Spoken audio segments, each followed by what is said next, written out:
Simula na ang pasasalamat ngayong Pasko. Dating kapamilya, mapapanood na sa Kapuso Christmas Station ID.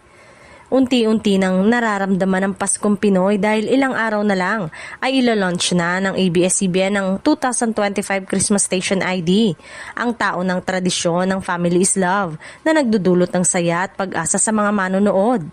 Pero habang abala ang Kapamilya Network sa kanilang pasasalamat team ngayong taon, isang mainit na intriga naman ang bumabalot sa social media.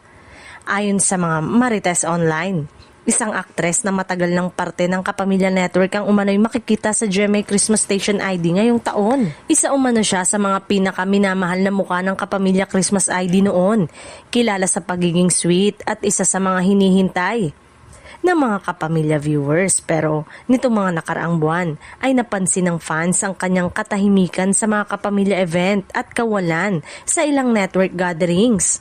Kaya naman, lumalakas ang hinala ng netizen na tuluyan na nga ba siyang lumipat sa Kapuso Network o baka naman guest appearance lang ito bilang bahagi ng mas malawak na collaboration ngayong Pasko.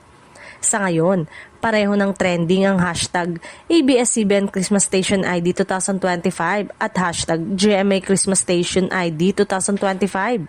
Habang abot langit ang excitement ng fans na malaman kung totoo nga ang lipatang issue. Say nga nila, isa lang ang sigurado, mas magiging makulay at maingay ang Pasko sa mundo ng showbiz ngayong taon.